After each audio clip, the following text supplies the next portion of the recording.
Zo, goedemorgen, broeders, zusters, vrienden, bezoekers in ons midden. En mogen de Heer ons helpen en zegen, aanspreken als wij een klein gedeelte vanuit zijn woord gaan bekijken.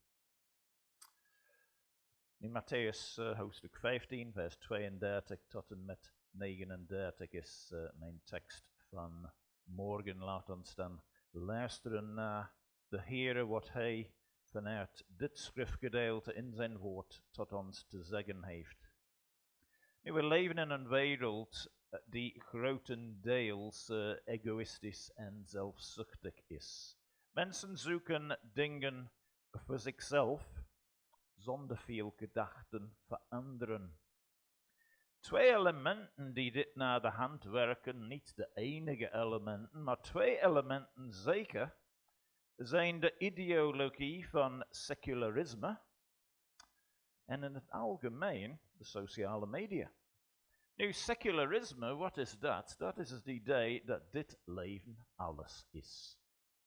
Dat wil zeggen, als je dood bent, ben je dood. Alles is voorbij. Conclusie, neem wat je kunt, terwijl je nog kunt. Je hebt dan even, heel even. En hoe lang weet men? Je hebt de tijd even voor. En dan, wat de sociale media betreft, denk aan iets dat opgericht was in 2004. Ik heb het over Facebook. De nieuwe naam is Meta. Nou, Facebook was bedoeld om mensen bij elkaar te brengen, in contact te brengen. Maar het heeft vaak, jammer genoeg, het tegenovergestelde effect. Het brengt meer isolatie en eenzaamheid. Hoe komt dat? Wij weten allemaal dat het leven soms zwaar is, dat er beproevingen zijn, moeilijke dagen. Ruzie met je buren, problemen op het werk, strijd binnen het gezin, wat dan ook. Maar niemand zet dat op een Facebookpagina. Wat zetten ze op Facebook? Je kijkt op Facebook, je komt naar huis, je hebt een rotte dag op je werk gehad, kijk Facebook. Je ziet al die blije gezichten met een blije huisdieren, vierende kinderen en iedereen springen en dansen. En je weet en je zegt, en zo ben ik niet. Resultaat, eenzaamheid, isolatie. Het heeft dat effect. Niemand zet iets op de sociale media. Ja, ik heb een rotte dag gehad. En mijn huisdier, mijn konijn is gestorven. En ja, ik mis die. En ja, ik ben wat geld kwijt. Ik werd bestolen. Niemand zet dat op de sociale media. Maar die dingen, ja, die gebeuren ook in het leven. Maar de sociale media heeft dat verborgen. En dat komt door de mensen natuurlijk. Ze kiezen zelf wat zij daarop zetten. Maar dat zijn maar twee elementen. Secularisme, sociale media. Er zijn andere elementen ook. Maar dat zijn twee elementen. Ze brengen voort een maatschappij die zelfzuchtig is. En wat een opluchting dan. Om mensen te ontmoeten die anders zijn. Die iets anders aan de samenleving kunnen brengen. En die opvallen in een goede zin. Mensen die zich echt om anderen geven. Mensen die wel oprecht aan anderen denken. Die een luisterend oor hebben voor diegenen in problemen. Die tijd maken voor de eenzamen. Die proberen te helpen waar ze dat kunnen. Die troost geven aan diegenen in nood. En het grootste voorbeeld was en is onze Heer Jezus Christus. De Heer Jezus is vol met innerlijke ontferming. Vol met innerlijke ontferming. En de titel van de boodschap van morgen is de Heer van de innerlijke ontferming. De Heer van de innerlijke ontferming. We lezen in de tekst hier vanaf vers 32 van Mattheus hoofdstuk 15. dat Jezus dat aan zijn discipelen vertelt. Ik ben innerlijk met ontferming bewogen over de menigte die daar al aanwezig was. Nu, vorige keer lazen we iets over de macht, de kracht van de Heer Jezus. Meer specifiek tekenen en wonderen voor individuele mensen. En een grote massa kwam tot hem toe. En ik heb de vers 29 tot en met 31 behandeld. 2 weken terug was dat. Over de macht van de Heer Jezus. Hij zocht naar mensen. Hij ging naar een plaats waar hij bereikbaar was. Dus niet in een paleis of niet in een afgezonderde plaats. Hij was bereikbaar. Hij wilde onder de mensen komen. En een grote menigte kwam. Jezus geneest. Hij geneest. En hij is nu in het gebied met zeker een meerderheid van de bevolking heidenen nu. Jezus was eigenlijk volledig buiten de landgrens geweest. En hij ontmoette een Canaanese vrouw. We hebben ook al bekeken in een prediking voordien. Maar Jezus hier is bezig. Hij gaat naar heidensgebied. Galilea had een gemengde bevolking, maar hij is specifiek in een gebied vol met heidenen. En dat zien wij van de reactie van mensen op de genezingen die Jezus deed. Ze verheerlijkten de God van Israël. Dat is de taal, de reactie van iemand die van buiten Israël is. Die beseft, die God doet wonderen. Dat is wel zo. De menigte verwonderde zich, ze waren verrast. Ze brachten aanbidding. En aanbidding is altijd een reactie op iets. Een reactie op wat de Heer gedaan heeft. Of iets wat de Heer in zijn woord leert. We gaan hem aanbidden. We willen hem prijzen. We willen nadenken over iets. We horen iets dat misschien een beetje verrassend is. Of iets nieuws dat wij ontdekken. We danken hem daarvoor. Zo heeft de Heer zijn macht getoond. En Jezus komt nu bij zijn discipelen. Hij riep hen tot zich. En we zien hier heel sterk zijn innerlijke ontferming. En zo is onze Heer. Hij is vol met innerlijke ontferming. En hoe toont hij dat? Hoe toont hij zijn innerlijke ontferming? Mijn eerste punt is, hij doet het. Hij spreekt met zijn discipelen. Hij spreekt met zijn discipelen in de versen 32 tot en met 40. Hij riep zijn discipelen bij zich. Dat was een duidelijk teken. Hij had iets belangrijks om te zeggen. Hij wilde niet zomaar beginnen over het weer, over koetjes, kalfjes, over onbelangrijke dingen. Als hij hen specifiek tot zich riep, wilde hij iets tot hen zeggen. Hij sprak dan, hij riep met zijn discipelen en hij deelde zijn gevoelens met zijn discipelen. En hier volgen deze woorden in vers 32. Ik ben innerlijk met ontferming bewogen over de menigte. En hij geeft de reden waarom, dat zij al 3 dagen bij mij gebleven zijn. Ze hebben niets wat ze kunnen eten. Ik wil hen niet nuchter wegsturen, opdat ze onderweg niet bezwijken. Nou, we zagen deze woorden van onze Heer vergelijken bijvoorbeeld met Mattheus 9 vers 36, waar Jezus zag een menigte vol met innerlijke ontferming, bewogen met innerlijke ontferming. Of waar is het ook in Mattheus 14 en vers 14. Hij was innerlijk met ontferming bewogen was tijdens de eerste wonderbare spijziging. Dit is de tweede in onze tekst van morgen. Hij deelde zijn gevoelens met zijn discipelen. Ik denk aan deze mensen. Wat kan ik doen om hen te helpen?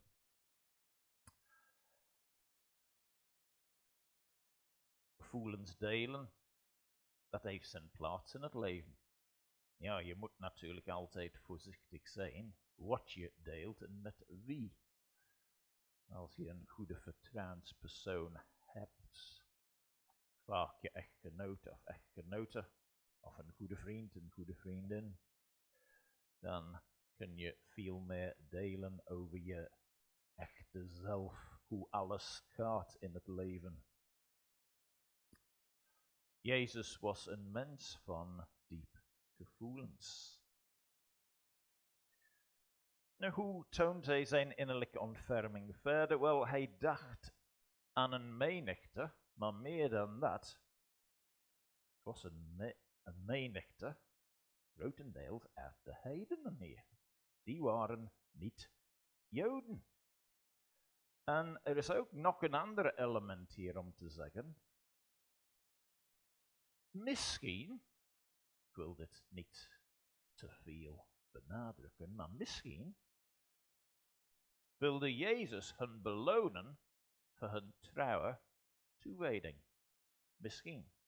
Wat bedoel ik daarmee? Jezus zegt dat deze mensen in die menigte, ze zijn al 3 dagen bij mij gebleven. Nu, je zou de vraag kunnen stellen, ja, moesten ze niet werken? Of was het een vakantiedag, ja, een vrije tijd hadden. Maar ze waren 3 dagen bij hem. Ze hadden de tijd uitgenomen om bij Jezus te zijn. En het kan zijn, de Heer, hij voelde zich niet verplicht als het ware, maar hij wilde hen tonen dat hij dat waardeerde, dat ze tijd voor hem namen, dat ze iets voor hem deden, dat ze naar hem wilden luisteren. Dat is ook best mogelijk. Nu, ook toont hij zijn innerlijke ontferming. Hij doet dat door een belangrijke theologische les over te brengen aan zijn discipelen. En de les was dit: het evangelie is voor iedereen. Nu, diegenen die de Bijbel, iets van de Bijbel kennen, weten in het Oude Testament, de Heere God had een speciale plaats voor zijn volk Israël. Het volk Israël had 3 specifieke taken. Zij moesten een getuigen zijn voor de volkeren rondom hen. Zij moesten het woord van God opschrijven en bewaren. En het derde taak was dat de Messias, naar zijn menselijke natuur tenminste, moest uit de stam Juda voortkomen. Dat waren hun 3 hoofdtaken. En het idee was ontstaan onder de Joden dat het evangelie, dat het enkel voor de Joden was. Dat was gewoon een misverstand. We zien duidelijk vanaf het begin van de Bijbel dat God iedereen wilde bereiken met zijn woord. De beloftes aan Abraham in Genesis 12, vers 1 tot en met 3. In u zullen alle volkeren van de aarde gezegend worden. Alle volkeren. Als u een christen bent, dan is Genesis 12, vers 1 tot en 3 een heel belangrijke tekst in uw leven geweest. U bent ook inbegrepen in die zegeningen die ook tot u gekomen zijn. En door het Oude Testament wilde de Heere God die les toch herhalen. Het is toch voor iedereen, ook is het eerst aan de Joden gekomen, dat is wel zo, maar we hebben ook naar Psalm 72 geluisterd van morgen. Een gebed voor koning Salomo. En die voorbeden werden grotendeels verhoord. De tijd van koning Salomo, dat was echt de beste periode uit de geschiedenis van het volk Israël. Er was vrede op alle kanten. Salomo had goede relaties met de buurlanden. En als er vrede is in het land, kunnen zoveel andere dingen bloeien en groeien. Art, kunst, muziek, cultuur, sport, noem maar op. Als er vrede is, als er oorlog in het land, stoppen vele dingen. Salomo is ook heel rijk geworden. Het was ook een zegen van de Heer. Dat was echt de bloeiperiode in de geschiedenis van het volk Israël. Maar in Psalm 72 merken wij ook dat het om iemand anders gaat dan enkel Salomo. Alle volkeren van de aardbol zullen tot hem neerbuigen. En over wie gaat dat? Dat is een verwijzing naar onze Heer. Alle koningen zullen hem komen om te aanbidden. Nu, er waren andere volkeren die Salomo bewonderden dat wel, maar alle volkeren van de aarde, dat is enkel vervuld in onze Heer Jezus Christus en zal zo zijn, ook in alle eeuwigheid. Dus het is ook voor de heidenen, ook is het eerst aan de Joden gekomen. Dat was een belangrijke les. Jezus wilde zijn innerlijke ontferming tonen door die les over te brengen. Een andere manier om die innerlijke ontferming te tonen, hij wilde zijn discipelen betrekken in de oplossing. In vers 33 stelt hij een vraag. De discipelen reageren eerst tegen hem. Zij beseffen dat Jezus iets voor die menigte wil doen, maar ze weten niet wat. En ze zeggen het aan de Heer. Zijn discipelen zeiden tegen hem: waar halen wij in een afgelegen plaats zoveel broden vandaan, dat we zo'n grote menigte kunnen verzadigen? Jezus gaat met hen mee. Hij stelt dan een vraag: hoeveel broden hebt u? En ze zeiden 7 en enkele visjes. Er zijn andere cijfers dan bij de eerste wonderbare spijziging. Dat is ook een bewijs dat het 2 aparte gebeurtenissen zijn. De cijfers zijn anders. Het was een telling van 4000. De eerste wonderbare spijziging, nadat Jezus uit Capernaum gegaan was, dat was hoofdzakelijk dan Joden die dat meegemaakt hebben en gezien. Nu is het hoofdzakelijk heidenen. Er zijn 2 aparte woorden gebruikt in de grondtekst voor een mand. Sommige Bijbels gebruiken ook het woord korf of korven, om dat verschil duidelijk te maken.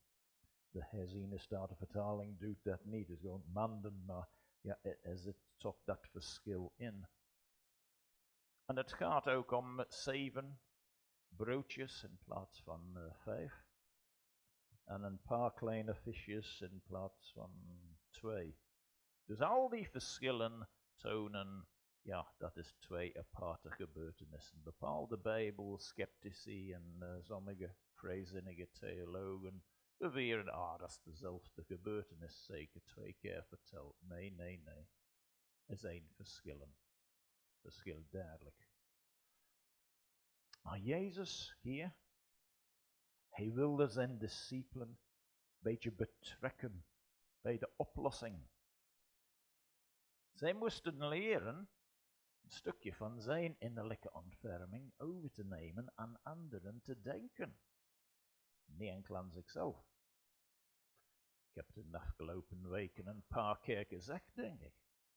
De discipelen waren soms geneigd om op hun gemak te willen zijn. Iemand kwam naar je, stuur hen weg. Canaanese vrouw die daar, stuur haar weg, ze valt ons lastig, we willen... Ze waren niet altijd zo gastvrij, de apostelen. Jezus, hij moest dat leren. Ja? Hij wilde een stukje van zijn liefde, een stukje van zijn bewogenheid, zijn compassie, zijn medelijden, zijn innerlijke ontferming. Dat wilde hij aan hen leren. Door zijn voorbeeld, maar ook hen te betrekken. En dat wil hij hier doen. Ze moesten aan anderen denken. Daarom stelde Jezus die vraag. En hij wilde hen ook tonen natuurlijk, nog een les, dat ze beperkingen hadden. Dat beseften zij. Die menigte, massa, 4000 mannen, plus de vrouwen, plus de kinderen. Hoeveel zou dat geweest zijn? Dat weten we niet precies. 6, 7.000, misschien meer.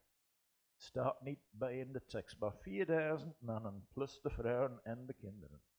En zij wisten, de apostelen, zij wisten, en wij hebben niet genoeg eten om hun voedsel te geven. Dus Jezus, hij wilde ook hun beperkingen tonen. Er is een algemene les hier die wij niet mogen vergeten. De mens kan niet alles oplossen. In onze maatschappij hier en nu, een mensgericht samenleving, een mensgericht wereld zou ik bijna zeggen, maar zeker hier in Europa, waar de secularisme zo dominant is, er is een geest aan de gang die zegt, de mens kan alles oplossen. Valt het u nooit op, u luistert naar de nieuws, iets is gebeurd, een brand is ontstaan of er is voedselvergiftiging ergens. De nieuwslezeres stelt de vraag aan de hoe kan dit gebeuren? En wat is de geest daarachter? Wanneer gedeeltelijk er is een besef, dat mag niet gebeuren, dat moet niet gebeuren. En we zien daar, er is een soort overblijfsel in alle mensen van de volmaaktheid die er was in het paradijs, in het begin, voordat de zonde in de wereld kwam. Maar er is ook een geest in de mens nu die zegt, de mens kan alles oplossen. Hoe kan dit gebeuren? Ja, omdat wij in een zondige wereld leven, mensen. Ja, als ze hun Bijbels openen, ze hebben misschien een beetje inzicht krijgen. Wie weet het? Nu, de mens kan veel dingen doen. De mens heeft verschillende dingen bereikt in de loop van de geschiedenis. De mens is op de maan geweest. De mens heeft de atoom kunnen splitsen. De mens heeft zoveel verschillende ontdekkingen gedaan. Wetenschappelijke ontdekkingen. Maar zelfs dan kunnen wij de vraag stellen, en wie heeft de mens de bekwaamheid gegeven om dat te doen? Dus het is toch Gods werk uiteindelijk. Maar de mens kan dingen doen, de mens is capabel, maar de mens kan niet oplossen. Dus laat ons nooit de geest van de mens verheerlijken.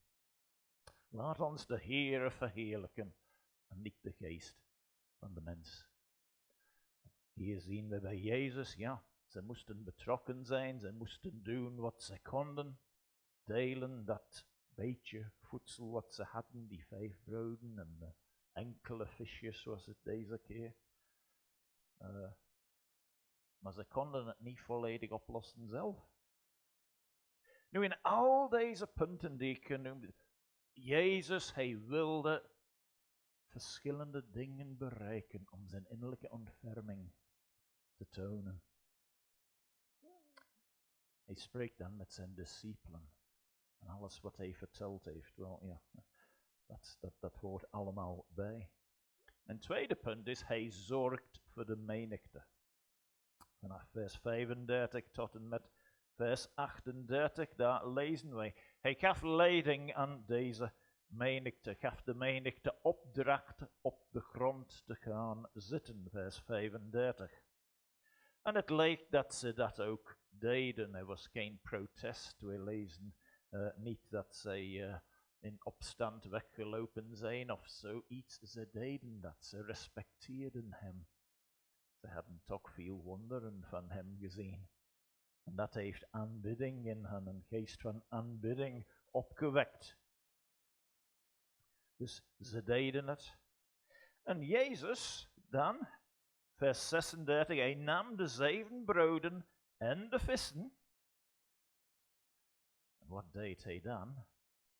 Hij toonde hen een totaal wereldbeeld. Wat bedoel ik daarmee? Een totaal wereldbeeld. Wel, de meeste mensen in onze cultuur, ze zijn enkel horizontaal in hun denken. Ja? Ze denken misschien af en toe aan andere mensen. Niet zo vaak als ze dat zouden moeten, maar ze doen het. En de meeste ouders willen hun best voor hun kinderen. En ze willen het best voor hun eigen ouders. Zeker als de ouders verouderd zijn en verzwakt op lichamelijk gebied en in slechte gezondheid. En ze denken daaraan om een goede doel te steunen hier en daar. Dat is mens tot mens, dat is horizontaal, dat is juist, dat is goed. Maar een totaal wereldbeeld is horizontaal en verticaal. Sorry, klinkt een beetje bijgelovig, ja, maar naar boven, u weet wat ik hier wil zeggen. Ja. Jezus dacht aan zijn hemelse Vader eerst, hij dankte hem eerst. Hij nam eten, hij dankte zijn Vader daarvoor. Zo moeten wij ook trouwens. Ja. We nemen voedsel, drink tot ons mond, laat ons de Heere danken. We kunnen dat in de stilte doen of een gebed uitspreken, dat is niet het voornaamste, maar denk daaraan. Bijbelse liefde, bijbelse innerlijke ontferming is verticaal, is ook horizontaal. Liefde voor God, liefde voor de naaste. Ja? Een totaal wereldbeeld. Hij dankte en dan gaf hij de broden aan zijn discipelen en zij hebben de broden uitgedeeld. Dus laat ons ook, zoals Jezus, verticaal en horizontaal zijn in ons denken en leven. En weet je wat? Iedereen was verzadigd. Iedereen. Dat is wat dat lezen we daar. Iedereen. Ja, ik zeg soms, we moeten opletten met dat. Iedereen betekent niet altijd letterlijk iedereen. Maar iedereen hier, iedereen die aanwezig was, dat is duidelijk de betekenis. Iedereen. Verzadigd. Prachtig. Ze zaten, de aten allen, werden verzadigd. Verzadigd. Ja. Nou, iemand die verzadigd is, denk ik tevreden. Ja. Jezus, hij zorgde zo voor de menigte, zij kwamen tot hem. En weet je wat, in een algemene zin, er is nooit iemand geweest die oprecht tot Jezus kwam, die ontevreden weggegaan is. Niemand, ja? Niemand. Mensen kunnen ook die excuses vinden om niet tot Jezus te komen. Mensen kunnen ook die zeggen, oh, ik heb dat geprobeerd.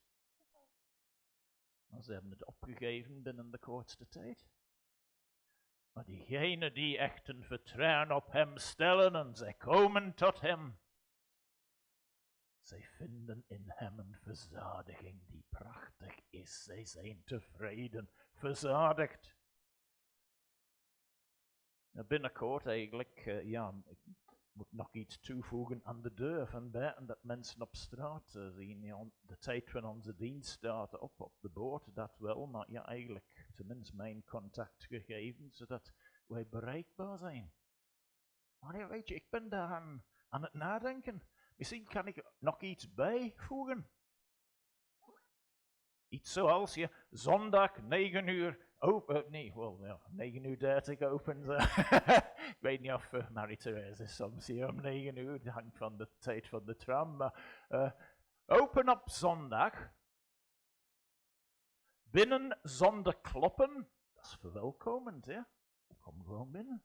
Binnen zonder kloppen, buiten zonder klappen, ja? Ja? Iedereen tevreden met de Heere Jezus, ja? Binnen zonder kloppen, iedereen verwelkom. Niemand gaat weg, gewond, gekwetst. Prachtig. De Heere Jezus heeft verzadigd mens. En wat is de praktische toepassing daar? Laat ons gaan tot hem zonder excuses. Zonder hij zorgt hier voor de menigte. Hij zorgt voor iedereen die tot hem komt. Mijn derde en laatste punt. In antwoord op de vraag, hoe toont Jezus zijn innerlijke ontferming? Hij laat zich niet afleiden. Vers 39.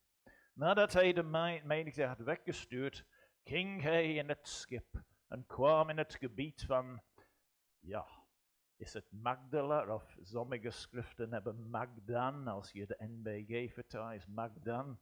Een paralleltekst, volgens Marcus, is Dalmanute. Oh, wat hebben we hier? Wel, Dalmanute, precies locatie. Precies locatie niet bekend. Magdan helemaal niet bekend. Dus ik vraag, beetje sterk van mij, maar wie deze schrift gedaan heeft, hebben ze Magdal gezet. Ja, tenminste weten wij waar dat ligt, weet je. Maria, ja.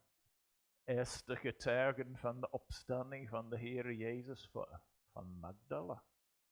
Of Maria van Magdalene wordt ze dan. Ja, Magdala. Ja, we weten waar dat. Laat ons dat bijzetten. Wel ja, is een beetje sterk van mij om dat voor te stellen. Okay. Maar je ziet bij het kopieën van schriften over een periode van honderden jaren hier en daar gaan bepaalde gegevens een beetje in de war. De Heere bewaart zijn woord en in onze Bijbels, we kunnen vast en zeker stellen, zeker 95% van wat wij in de Bijbel lezen is absoluut zonder verandering doorgegeven. Ik zou veel meer daarover kunnen vertellen, maar de tijd ontbreekt nu.